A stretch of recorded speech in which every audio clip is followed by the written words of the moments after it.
Queridos, nós estamos em classe conjunta. Em janeiro nós vamos começar uma nova série, Conhecendo Jesus. E hoje nós vamos, como está aí no seu boletim, entender por que eu e você existimos, qual o fim principal da nossa existência. E quem nos conduzirá nesse estudo é o nosso irmão seminarista Lucas. Eu quero orar com ele aqui. Cláudio, não vai precisar do computador aí para passar aqui? Precisa não? Então tá ok. Pai, nós louvamos o Teu nome pela vida do Lucas, a quem o Senhor separou e tem formado, capacitado com o estudo, por meio da oração, da intimidade contigo, da intercessão da igreja, para ser um pastor segundo o Teu coração. Nesse momento em que o Senhor o separa para trazer a Tua palavra, o Teu ensino, nós pedimos ao Espírito Santo, conduza-o, que ele seja instrumento em Tuas mãos e nós recebamos aquilo que o Senhor preparou para nós. O Teu nome receba glória, o nosso coração seja fortalecido, encorajado na proclamação do Evangelho, na existência nesse mundo para Ti. Assim pedimos e confiados descansamos em nome de Jesus. Amém. Amém. Bom dia, irmãos. Vou pedir para você já ir abrindo a sua Bíblia em Salmos.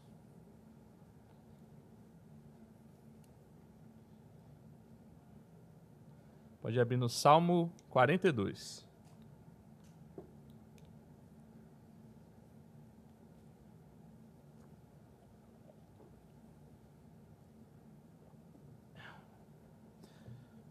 Deixa eu ver se o passador de slide está funcionando aqui.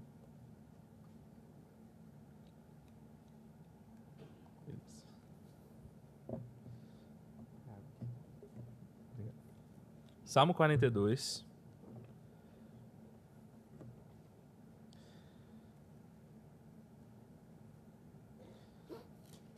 Eu vou estar lendo os versículos 1 e 2 do Salmo 42.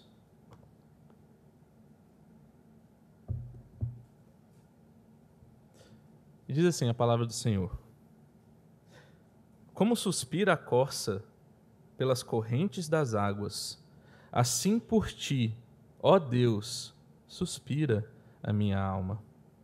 A minha alma tem sede de Deus, do Deus vivo. Quando irei e me verei perante a face de Deus? Vamos orar? Senhor, nós estamos aqui nesse domingo de manhã, último domingo do ano. Te pedimos, Deus, que abra o nosso coração, que ilumine a nossa mente, para que possamos entender aquilo que o Senhor quer falar conosco. Me use apenas como seu instrumento, Senhor, que eu fale somente aquilo que vem da Tua parte. Em nome do Senhor Jesus Cristo. Amém. Qual é o fim principal do homem? Afinal, qual que é o fim principal do homem? Hoje eu vou estar falando um pouquinho, a gente vai estar estudando um pouquinho sobre a primeira pergunta do breve catecismo de Westminster. E, afinal, qual que é o sentido da vida? Não sei se vocês conhecem uma obra de ficção chamada O Guia do Mochileiro das Galáxias. É uma série de livros, também tem um filme, e lá conta a história de um personagem, o Arthur, que sai aí pela galáxia afora, nas suas aventuras, junto com um amigo dele, o Ford, que é um alienígena que acabou ficando encalhado aqui na Terra. E em meio às suas viagens e aventuras pela galáxia, eles vão descobrindo histórias de outros planetas, de outras raças, de outros personagens. E uma dessas histórias é interessante, que fala sobre uma raça que o livro descreve como seres hiperinteligentes. Uma raça de seres hiperinteligentes que constroem um supercomputador chamado Pensador Profundo. E eles dão um desafio para esse supercomputador. Esse supercomputador deveria responder a pergunta fundamental sobre a vida, o universo e tudo mais. Bom, pensador profundo, então, o computador, supercomputador, diz para eles que vai demorar 7,5 milhões de anos para ele responder essa pergunta. Então, tudo bem. Eles deixam, ele vai processando isso, e passam-se os 7,5 milhões de anos de processamento do supercomputador. Então, chega o dia, um dia onde toda essa raça de seres hiperinteligentes se reúnem ali para ouvir, afinal, a resposta à questão fundamental sobre a vida, o universo e tudo mais. E o supercomputador, depois de tanto tempo, responde: 42. Depois de 7,5 milhões de anos, a resposta que o supercomputador tinha para a questão fundamental da vida, o universo e tudo mais era 42. E não preciso nem dizer o quanto aquela raça ficou frustrada com aquilo, depois de tanto tempo de espera para ter essa resposta. Sabe, por mais cômica que seja essa história, ela reflete um pouco a nossa busca pela resposta, provavelmente a pergunta mais importante da nossa vida. Qual que é o sentido da vida? Afinal, qual que é o fim principal do homem? E a nossa frustração em não achar isso deve ser porque estamos procurando no lugar errado, nas coisas erradas. Sabe, desde a antiguidade, as pessoas tentam responder essa pergunta. Ateus, religiosos, budistas, espíritas, todo mundo procura a resposta, e você não é diferente. No seu coração você também procura. Alguns vão procurar na ciência, outros talvez ali na meditação. Você vai encontrar respostas vagas por aí. Você também vai encontrar respostas muito complexas. E outros vão inventar aquelas histórias, né? É respeitar o próximo, é amar, simplesmente assim. Mas e se Deus já tiver dado essa resposta? E se o próprio Criador não ignorou esse anseio do nosso coração e deu essa resposta para a gente? Afinal, foi Ele quem colocou isso no nosso coração. É o que diz Eclesiastes 3:11. Sabe, o salmista, aí no Salmo 42, deixa eu ver se vai passar.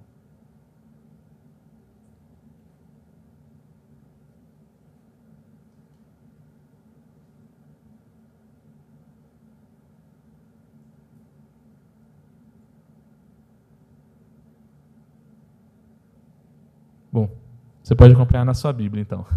O salmista, no Salmo 42, ele fala sobre um coração que anseia por Deus, sobre um coração que tem sede de Deus, como uma corça ou um cervo que anseia pelas águas, pelo riacho, para beber água, senão ele morre.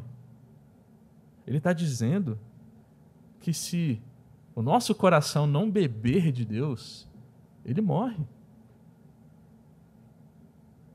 Como você tem tentado matar essa sede por Deus que está no seu coração? O propósito da vida do salmista, como está escrito aí, é estar diante de Deus. Não é o que está escrito no versículo 2? Quando irei e me verei perante a face de Deus? É estar na presença de Deus. O propósito dele é glorificar a Deus com a sua vida. E a sua alegria está no próprio Deus. Por isso que o breve catecismo de Westminster, ele começa com a pergunta fundamental da vida, o universo e tudo mais. Qual é o fim principal do homem?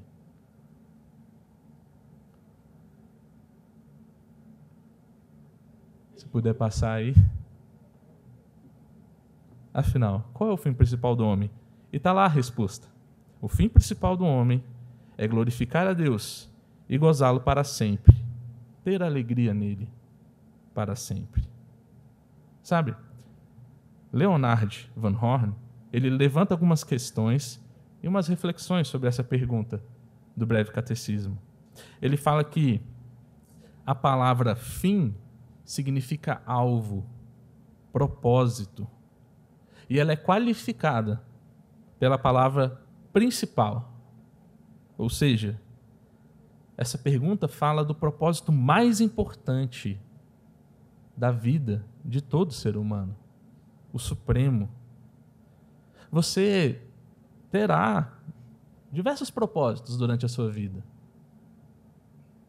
Bom, para alguns é terminar o ensino médio, ou a faculdade, ou talvez só passar em cálculo 1 mesmo na UNB.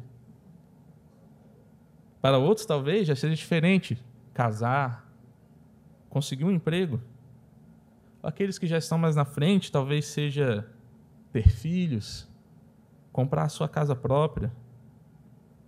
Para os mais vividos, seja cuidar dos seus netos. Em cada momento da sua vida, você tem diversos propósitos e objetivos. Alguns pequenos, talvez como terminar aquela série de Netflix que você está enrolando. Ou outros grandes, como deixar um legado para marcar a história. Mas a primeira pergunta do Breve Catecismo, ela fala sobre um propósito muito superior. Um propósito que abrange todos esses pequenos propósitos da nossa vida. Que dá sentido a todos eles. Todos os nossos propósitos, afinal de contas, eles são pequenos comparados a esse supremo propósito. Eles não são o final da jornada, mas eles apontam para o objetivo maior da nossa vida, que é glorificar a Deus e gozá-lo para sempre. Para que você foi criado então, meu irmão? Sinto muito, mas você não nasceu para brilhar. Você nasceu para glorificar a Deus. E a primeira coisa que você precisa entender é que Deus não precisa de você. Deus não precisa de mim. Deus não precisa da gente. Ele é autossuficiente. Ele não tem necessidade de nada. Sabe? Atos 17, 25, se puder passar. Está escrito lá assim, Paulo, quando ele está falando, né, sobre Deus, ele está pregando, e ele faz uma comparação entre os falsos deuses e o Deus verdadeiro, que diz assim, nem é servido por mãos humanas, nem como se de forma alguma, como se de alguma coisa precisasse, pois ele mesmo é quem a todos dá a vida, respiração e tudo mais. Ou seja, Deus não precisa de nada. Veja que até sublinhei, como se de alguma coisa ele precisasse, como se pudéssemos oferecer algo que Deus realmente precisasse. Não, ele não precisa de nada que possamos oferecer a ele. Em João 17,5, se puder passar o slide, Jesus diz assim, e agora, glorifica-me, ó Pai, contigo mesmo, com a glória que eu tive junto de ti, antes que houvesse mundo. Jesus fala de um relacionamento que ele já tinha com o Pai antes de que houvesse mundo. A Santíssima Trindade já tinha um relacionamento de amor antes mesmo da criação dos céus e da terra. Então Deus não precisa da gente nem para se relacionar. Ele em si mesmo já tem um relacionamento de amor perfeito, completo. Mas ainda assim ele nos criou. Ainda assim, pela misericórdia dele, ele nos criou para a sua própria glória. Olha como é que fala em Isaías 43, versículo 7.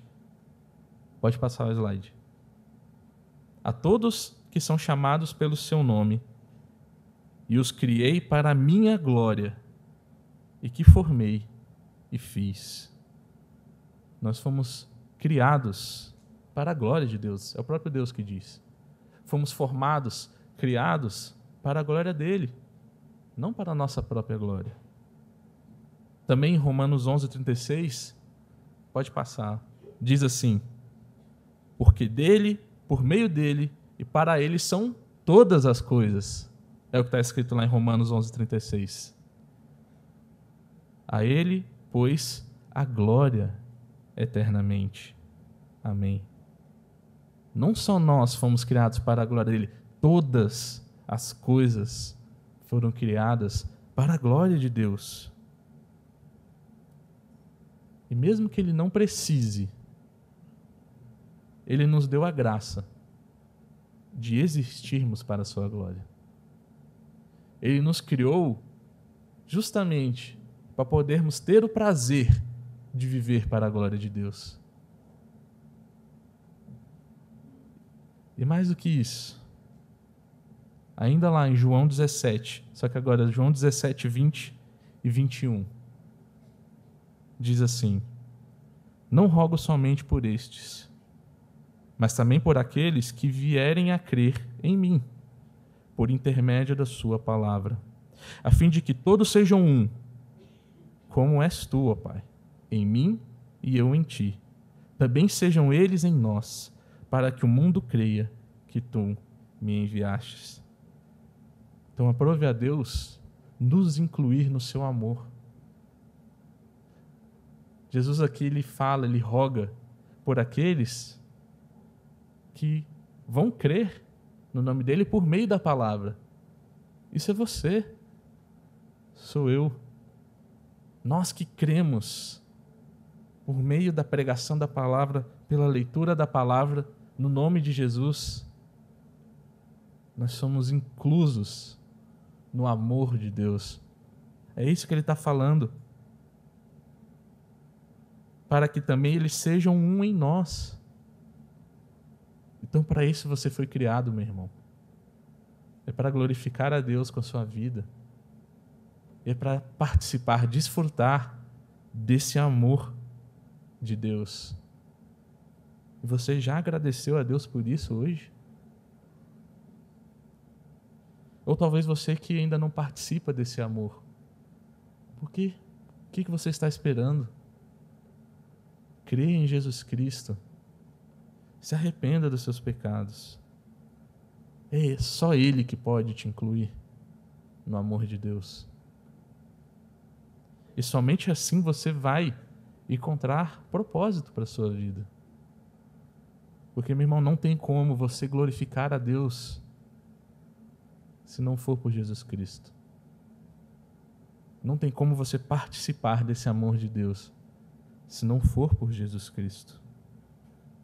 Pare de buscar o sentido da vida nos lugares errados, nas coisas erradas. Esse é o sentido verdadeiro da sua vida. Glorificar a Deus e gozá-lo para sempre. Bom, mas isso nos leva a uma segunda questão, a última questão do nosso estudo. Como então eu glorifico a Deus? Como que eu faço para cumprir esse propósito? Pode passar o slide. Na segunda pergunta do Breve Catecismo de Westminster, ela fala sobre isso. Olha como é que diz. Que regra deu Deus para nos orientar quanto à maneira de glorificá-lo e gozá-lo? E a resposta é: a palavra de Deus, que se encontra nas Escrituras do Antigo e Novo Testamentos, é a única regra para nos orientar na maneira de glorificá-lo e de gozá-lo. Conforme diz lá em 2 Timóteo 3,16, toda a Escritura é inspirada por Deus. Somente a palavra de Deus pode nos ensinar como glorificar, como ter a nossa alegria em Deus. Lá em 1 Coríntios 10:31, pode passar, diz assim: portanto, quer comais, quer bebais, ou façais qualquer outra coisa, fazei tudo para a glória de Deus. Olha como é que a palavra de Deus nos ensina a glorificar a Deus. Tudo que nós fazemos deve ser com o objetivo de glorificar a Deus. E não é só as coisas da igreja não, tá? Ele está falando de coisas da vida comum, como comer e beber. O almoço tem que ser para a glória de Deus. Não é só as músicas cantadas aqui na igreja que devem ser para a glória de Deus, mas as músicas que você ouve também no seu carro, na sua casa, no seu celular. As músicas que você canta, elas devem glorificar a Deus. Porque esse é o objetivo da sua vida. Não só isso, ele fala: qualquer coisa que comais, bebais ou façais qualquer outra coisa. Qualquer outra coisa que você for fazer, faça para a glória de Deus. E não para os seus caprichos. Faça agradecendo a Deus por aquilo que Ele te deu. Faça obedecendo a Deus naquilo que Ele exige de você. Não vale só aqui para dentro da igreja, não. É para a vida toda. Sabe esse princípio que está na primeira pergunta do breve catecismo? O Leonard Van Horn, ele comenta, eu achei bem interessante, pode passar também para o comentário dele. Acompanhe só como é que ele fala. É fato lamentável que o cristão comum, que promete ser leal aos padrões de Westminster, é um cristão que muitas vezes não vive esses padrões nas ocupações diárias da vida. É bom crer, é bom ter um credo no qual crer, mas muito mal pode resultar de se crer num credo e não vivê-lo no dia a dia. De uma existência desse tipo, chegamos a um nível baixo de vida espiritual. E o crente professo torna-se frio, formal, sem nenhum poder espiritual na sua vida. Ele está certíssimo. Quantos não se dizem reformados, calvinistas, leem a confissão de fé, mas não seguem o que está escrito ali? Leem, mas como que para ter erudição, conhecimento, mas não para viver o que está escrito. Essa advertência ela se estende para a Bíblia também. Não seja um cristão nominal. Aquele que só fala, não, realmente a Bíblia é bom seguir o que está lá, mas na prática não vive isso. Deus te chama para viver para a glória dele, obedecendo os mandamentos dele. Não é você que manda no seu nariz. Deus é quem manda em você. Olha o que diz Romanos 14, 7 e 8. Porque nenhum de nós vive para si mesmo, nem morre para si mesmo. Porque se vivemos, para o Senhor vivemos. Se morremos, para o Senhor morremos. Quer, pois, vivamos ou morramos, somos do Senhor. Você vive e você morre para Deus, não é para você. Deus aqui está dizendo que a sua vida pertence a Ele. É a Ele quem você deve obediência. É para Ele que você responde. E é diante dEle que um dia você vai estar para prestar contas de tudo que você tem feito. Então passe a viver como um verdadeiro servo do Senhor. Alguém que glorifica o nome de Deus e não alguém que desonra o nome de Deus. Concluindo,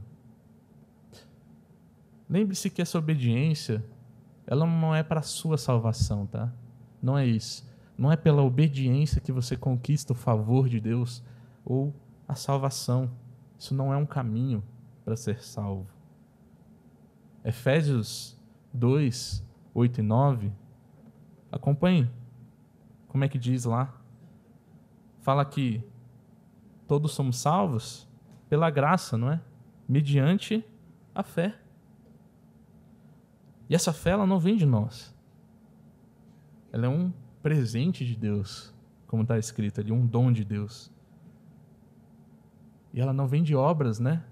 Ela não se alcança pelas obras, ou seja, pela obediência da lei, para que ninguém se glorie diante de Deus.